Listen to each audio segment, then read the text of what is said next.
Hello everyone. Today is Holi, the festival of colors to those who are celebrating Happy Holi. आप सबको होली की शुभकामनाएं. Good morning. On behalf of my Mississauga colleagues, Minister Nina Tangri, MPP Natalia Kusundova-Bashta, thank you to the residents of Mississauga. As a united voice, we are here to serve and we are forever indebted. It's time to welcome Minister Prabmeet Sarkaria and Minister Peter Bethlenfalvy, the champions for building Ontario. Since forming the government, we have been making the historic investments in infrastructure and services. Since 2018, the revenue for Ontario has increased without raising any taxes or fees, while providing real relief to Ontarians. It is always a pleasure to welcome the champion of champions, Premier Doug Ford, to Mississauga. Without further ado, please join me in welcoming the Minister of Finance to podium. Thank you so much. Thank you, MPP Anand. I'm thrilled to be here in Mississauga again with my colleagues from Mississauga and, of course, Minister Sarkaria. And I'm really pleased to join Premier Ford and all of you this morning. You know, our government really knows that high inflation and high interest rates are putting immense pressure on the pocketbooks of Ontarians. Families are feeling the strain on their household budgets, and our government understands that. That's why we acted early to keep costs down and protect people and businesses from the rising cost of everything. And thanks to our government's efforts to date, we have put more money back into the pockets of families, seniors, businesses, workers, drivers, transit riders, and many of the great workers here in this facility, many of them who are here today. And we're doing this right across the province for all Ontarians. Now, I've got the privilege tomorrow to release the province's 2024 budget, which will build on our plan to keep costs down and grow Ontario's economy, rebuild it and grow it, and support our workers and all its hard-working people. This update will continue with our government's very prudent and responsible plan and very targeted to manage the province's finances. It's going to help us stay the course while creating stronger communities, not just for today, but for tomorrow as well. And it'll help build a better Ontario for the 16 million plus people in this great province. Now, I have the distinct honor and privilege, and I get to do this a few times, and it never gets old, to introduce the Premier of Ontario, Doug Ford. Well, good morning, everyone. I'm thrilled to be back here in beautiful city of Mississauga alongside Minister Bethlenfalvy, that's going to deliver a fantastic budget tomorrow, Minister Sarkaria, Minister Tangri, and MPPs Deepak Anand and Natalia Kusundova. And a big thank you to everyone here at MCon Services for hosting us today. You know, you wonder what they do, folks. When the snow's hitting the ground, they're out cleaning it around the clock, and I'm just very grateful for the people that do that day in and day out for us, keep our roads safe.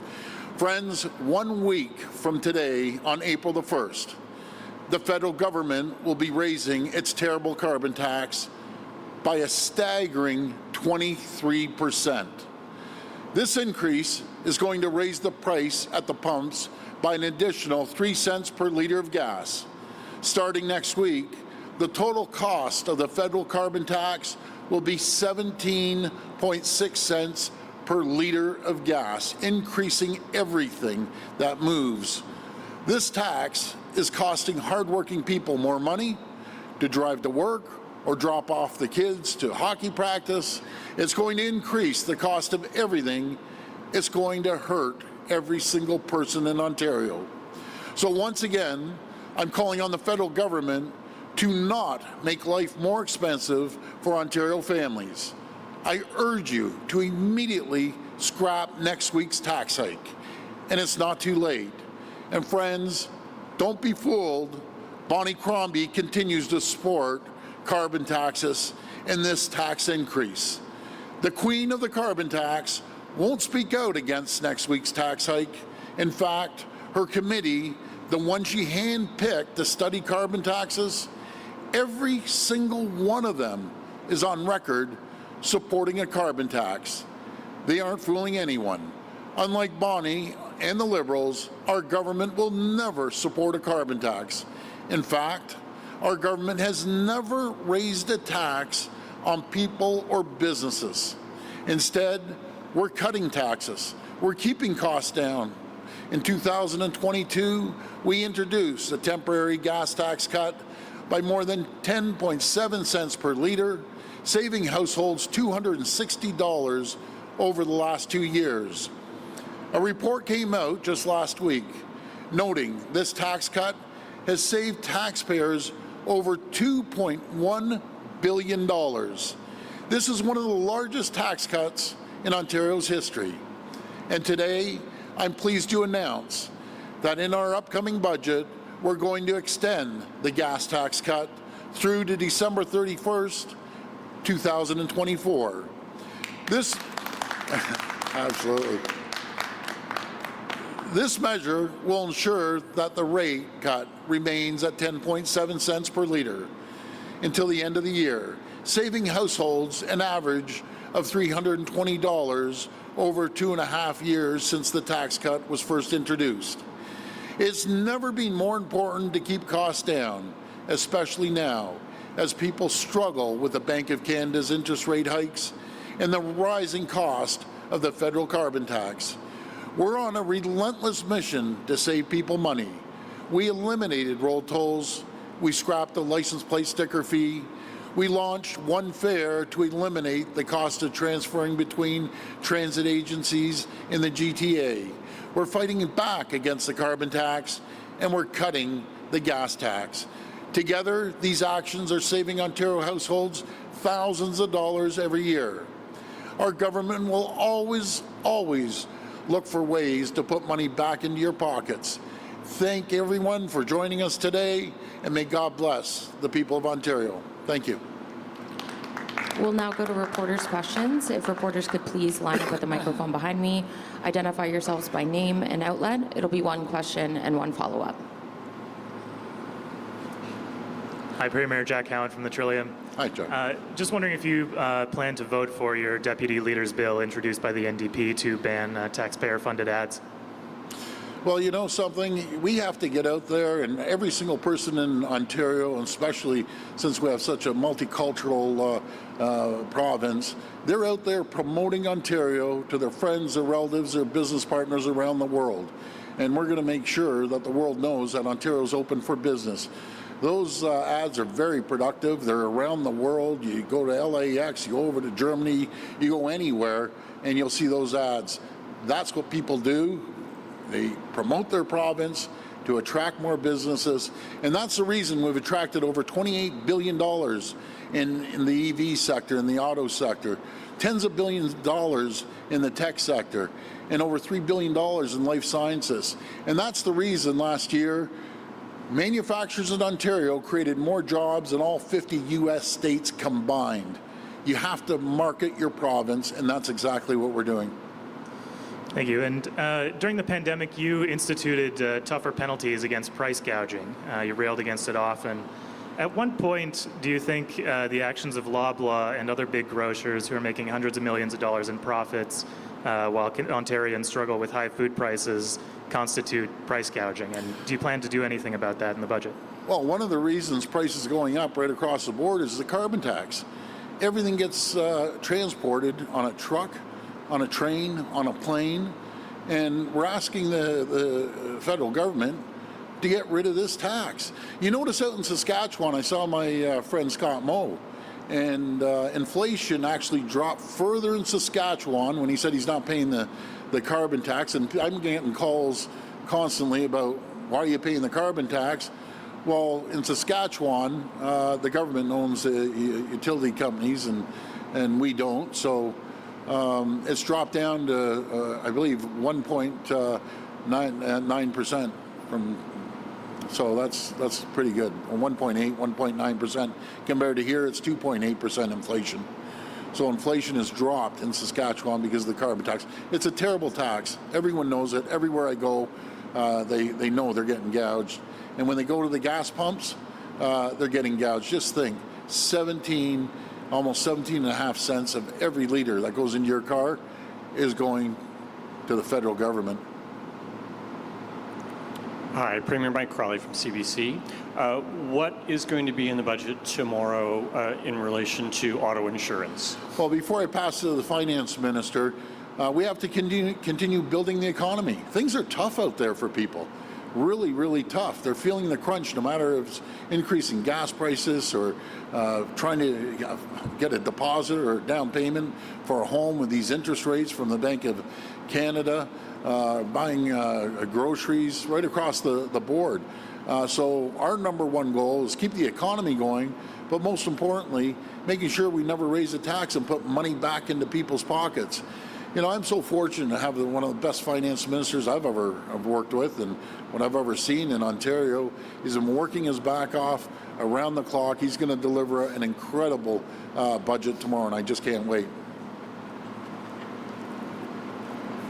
Yeah, thank you, Premier. Thank you, Mike, for the question. You know, we're always working on making things more convenient and providing more choice for auto drivers, drivers. But you won't be surprised. I'm not going to reveal what's in tomorrow's budget. But what I would say is this: you know, there's many components to auto insurance. One, not least of which, is auto theft, and we've been working and funding auto theft initiatives, supporting our police forces right across Ontario. We put a lot more money into guns and gangs. And the other thing that would really help, of course, is you know, the ports in Montreal and beyond. So we got to work together. And of course, we'll have more to say in the budget tomorrow. I would also say this, you know, it's not just about helping people with the cost of car insurance, but there's also supporting drivers. You know, we've taken the license plate stickers off. We've obviously today continued the gas tax cut, which is not just for drivers, but the whole supply chain, you know, people who use fuel to get goods to market, food to the grocery stores. So this is a big thing today, as the Premier said, putting more money in people's pockets. This is going to be $320 in people's pockets since the day we announced the first extension of a gas tax cut back in 2022. Thank you. Premier, back to the advertising again. Whenever you're asked a question about these ads, you talk about the ads that are running outside of Ontario to attract business here. That makes sense. What people are actually wondering about is, why are you running ads using taxpayer money in Ontario, telling people, hey, in Ontario, we're building highways, there's investments happening. Why? Yeah. And you actually promised in your first election campaign to stop spending taxpayer money on ads promoting Ontario. So why did you break that promise? Well, that's your point, Mike, and we disagree like usual, but here nor there. What I did say on the first question you asked me, we live in a province that there's over 16 million people. People from all over the world, over 120 countries, speaking over 200 languages. They own businesses. They have friends around the world. And there are salespeople. They're out there promoting Ontario. And when I was out for the last year or two, people are saying, you got to tell us what you're doing. You're doing such great things. So we're telling the 16 million people of Ontario, you have a business down in the U.S. or somewhere else around the world, come and invest in Ontario. It's the greatest jurisdiction in the entire world to open a business, to raise a family, to have a family and call Ontario roots. This is the last reporter. Yeah. Morning, Premier. Al Sweeney from CHCH News. So I know you can't talk about the specifics of tomorrow's budget, but can you give us an idea at the end of the day tomorrow what the impact is going to be on the average person, say? Well, again, let's wait till tomorrow. I think the finance minister is going to deliver an incredible budget. What we can tell you is we aren't going to raise taxes. We're always going to make sure that we put money into people's pockets rather than the government's pockets. You know, some people like Bonnie Crombie think that she knows best. She knows that, you know, taxing people is good. Meanwhile, Mississauga, under her watch, actually shrunk when we have a population boom, a housing boom. I don't believe that. I believe the people know best. They know how to spend their money, not the government, and they're going to be able to do things they might otherwise not be able to do. As simple as going out for dinner. maybe going and buying a piece of furniture, maybe putting a little renovation on within their home. That's what we believe in. That's what stirs the economy. But make no mistake about it, Ontario is an economic powerhouse around the world. People are talking about Ontario, no matter if it's the consul generals or ambassadors that I meet with or governors that I meet with. We're going in the right direction. We're going to see massive investment this year. I predict we will set a record for investment. There'll be tens of billions of dollars from around the world coming here to invest in Ontario, in the people, in the technology, in the ingenuity.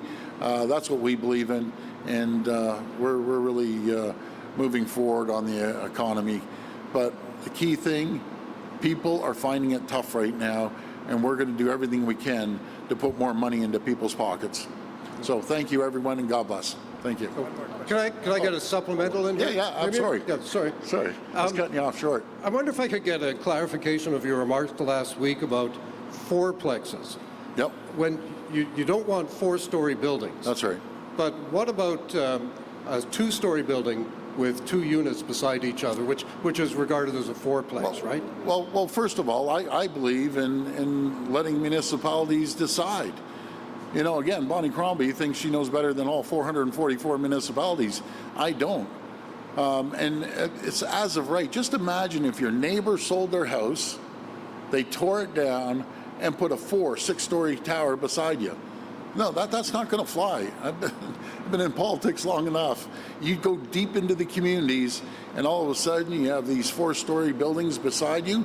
If you have an existing home, but this is going to be up to the municipalities, and you want to, in the existing structure, put a nanny suite in the basement, a couple other places you want to rent out, well, God bless you. But we aren't going to have, as of right, forcing people. That's the magical word.